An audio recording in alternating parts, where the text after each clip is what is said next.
I learned a family secret a few months ago about why my stepsister isn't allowed to live with us or be around me. Posted by you/ConsistentDirt788. I lost my mother when I was very young, and my father remarried the woman I grew up calling Mom. Mom has an older son and a daughter who is about 12 years older than me. It was never a secret that Mom wasn't my biological mother. I see my stepbrother on the holidays, but I've had zero contact with my stepsister. I recently learned why that was.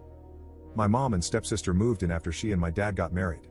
I don't remember my stepsister being very nice, and then she was just gone. I was told she had to go away for a while. Mom brought me everywhere with her, the store, her friends' places, the zoo, etc. She helped me get ready for school and helped me with my schoolwork. She even watched a handful of kids' movies in theaters that, looking back, were likely indecipherable nonsense to her, all 3 of those Pokemon movies, for example. She cried at my high school graduation, even though she promised me she wouldn't. She was my mom, she loved me to bits. All the while, she never erased my mother. She and my dad would look at photos of my mother, and dad would tell stories. Mom always said she wished she had met her. My father and maternal grandfather made a photo album for me after my mother died so I would have something to remember her by.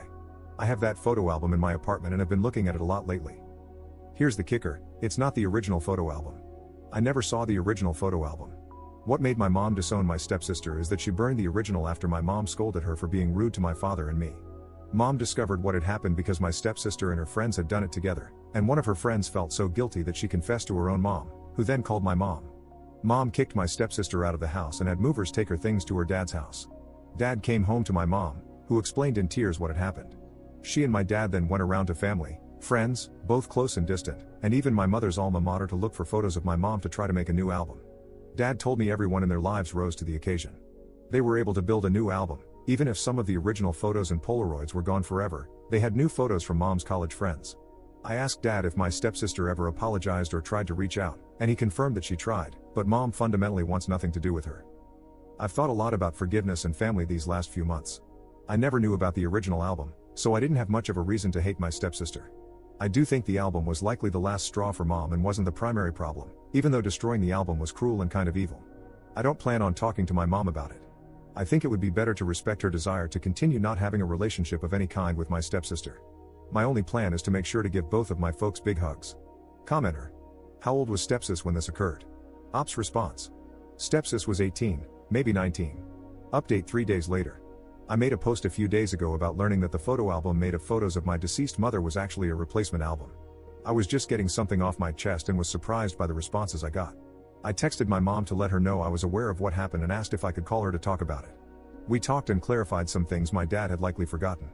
Even before she started seeing my dad, my mom and stepsister were having problems. Her ex-husband was a fair-weather parent and wasn't very supportive. During her last 2 years of high school, my stepsister became part of a clique of girls who were constantly in trouble. My mom had to deal with several accusations of bullying and other poor behavior.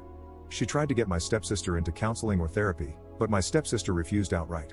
At a certain point, you can't force someone to go to therapy if they don't want to. My mom tried grounding her and taking away privileges. My stepsister had also been lying about applying to colleges, so the final few months before graduation were a mad dash to apply for schools. Eventually, they gave up and had her apply to community college instead. When my mom married my dad and moved the both of them into my dad's house, the only expectations my mom gave my stepsister were to be nice and tidy. She was never expected to babysit me. Despite this, she couldn't follow those simple guidelines, clashing almost every day with my mom and dad, and she would even raise her voice at me, I was 6 years old at the time, for watching TV or playing in the backyard.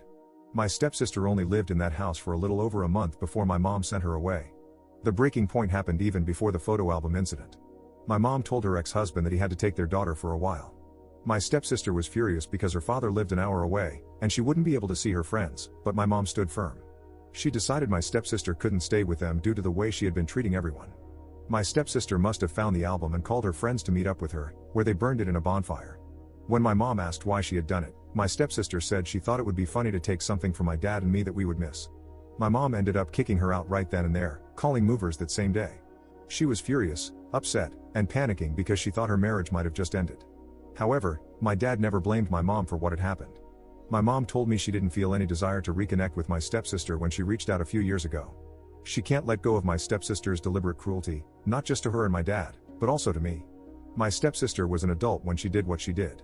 In her absence, my mom had a wonderful husband and 2 sons, my older stepbrother and me, who were kind to her. All of my relatives loved her. She admitted that her mental health had improved considerably without my stepsister in her life.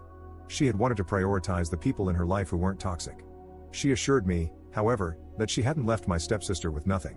She still had full access to a college fund that my mom set up for her when she was born, and she would still receive an inheritance. My mom ended the call by telling me she still felt horrible about what happened to the original photo album and wished those memories of my mother weren't gone forever. I told her it was okay and that I appreciated the lengths she and my dad went to in replacing it before telling her I loved her. To address a few commenters, I did not, and still do not, have any desire to talk to my stepsister. I just wanted to know the whole story.